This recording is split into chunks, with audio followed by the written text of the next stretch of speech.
আজকের যে এই বীর সন্তান যাদেরকে আজকের এই পর্যন্ত পৌঁছে দিয়েছে, যারা আধা পেন খেয়ে আজকের এখানে পড়াশোনা করিয়েছে, এই যে বড় করেছে। কারণ আমার বাবা মা আমাকে কত কষ্ট করে মানুষ করেছে সেটা একমাত্র আমি জানি। এবং প্রত্যেকটা সন্তানকে যারা এখানে এসেছে তারা কিন্তু একটা মিডিল ক্লাস, মানে একটা নিম্ন পরিবার থেকে, যারা কোন রকমের সংসার চলে। তো তাদেরকে আমি ধন্যবাদ জানাই। এবং আমার যে শিক্ষক আছে, আমার বাবা মা, গুরুজন, যে স্টুডেন্ট ছাত্র, প্রত্যেককে আমি ধন্যবাদ জানাই।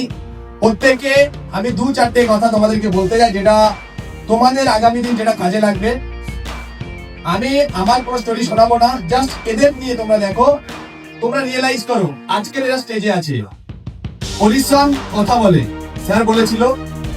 এ কি বললো, গ্র্যাজুয়েশন করেছে, হাইটে ফেল করেছে, তারপরে ও 19 সাল থেকে ট্রাই করছে, 18 সাল থেকে ট্রাই করছে, 8 বছর 7 বছর করে সাকসেস।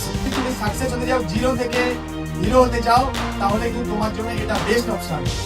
তোমার এখানে কিন্তু কি করতে হবে, নিয়মিত পড়াশোনা। যেমন তুমি নিয়মিত খাওয়া দাওয়া করো, তুমি নিয়মিত যেমন সমস্ত কিছু করো, পড়াশোনাটা নিয়মিত তোমার জীবনে প্রত্যেক দিন তোমাদের রুটিন করতে হবে।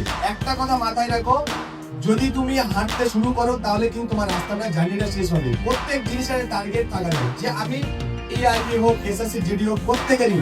আমি তো বলেছি যারা ক্লাস 10 থেকে শুরু করছে, এত অ্যাডভান্স বাচ্চা আমার কাছে প্রায় 50টার মতো বাচ্চা যারা ক্লাস 10 থেকে চলে এসেছে, 10 এর এক্সামটা এখন রেজাল্ট বেরোয়নি, তারা চলে এসেছে, তাদের কিন্তু আমি ব্যবস্থা করেছি।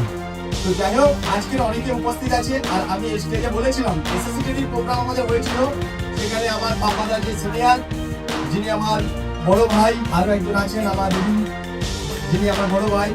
তো কথা হচ্ছে আজকের যে সাপোর্ট, এই যে তোমরা দেখছো, এই যে পরিবেশটা সম্পূর্ণ কিন্তু আজকের এনারাই সাপোর্ট করেছে, তারপরে কিন্তু আজকে এখানে এসেছি। তোমরা ভেবো না যে একটা জিনিস, আমরা একটা পরিবার, মাথায় রাখবে। আমি হয়তো অনেকের আগের মাথা আমি বলে ফেলি, দেখো একটা কথা, ঘোড়াকে কিন্তু পেটাই মারা হয়। কেন মারা হয় চাবো, ঘোড়াকে তোমরা প্রত্যেকে জানো, ঘোড়াকে জেতানোর জন্য কিন্তু মারা হয়। তো প্রত্যেকে মাথায় রাখবে, লোহাকে পেটানো হয় কেন, ওকে একটা অ্যাকশনে আনার জন্য। কারণ ওকে না পেটালে কিন্তু ও ঠিক তৈরি হবে না। প্রত্যেকের জীবন কিন্তু, তোমরা ভেবো না স্ট্রাগল না থাকলে তোমার জীবনে না, হয়তো বড়রা একটা কথা বলবে, তোমাকে কেউ বাজে কথা বলবে, কেউ মারবে, বলবে, সবকিছু তোমার কিন্তু ভালোর জন্য। তো যে জীবন কিন্তু সহজে ছিল না, কারণ প্রত্যেকটা কদমে একটা পা ফেলবে, তোমার একটা প্রবলেম আসবে।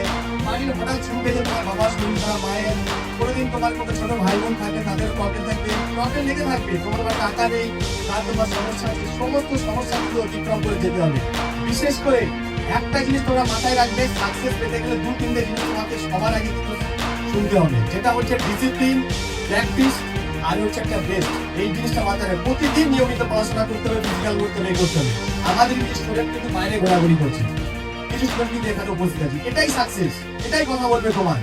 মাথায় রাখো, বি পজিটিভ। পজিটিভ থিঙ্কিং যদি না থাকে তাহলে কিন্তু এটা হবে না। যে যতটা পজিটিভ থাকবে তার সাকসেস তত তাড়াতাড়ি আসবে। অনেক ছেলে আসবে এখানে, শ ছেলে আসবে, কিন্তু সবাই সাকসেস হবে না। আবারও আমি বলছি, সবাই যদি ভাবে যে এখানে আসলেই সাকসেস হবে, এটা ভুল ধারণা। তো বিশেষ করে এই যে প্রোগ্রামটা আমরা করলাম, এখানে কিন্তু আজকের অনেকেই সাপোর্ট করছে, স্টেজ থেকে শুরু করে, লাইভ থেকে শুরু করে, যে আজকে তোমাদের পরিবেশন থেকে শুরু করে সমস্ত স্টুডেন্ট, সমস্ত সবাইকে আমার থ্যাংক ইউ।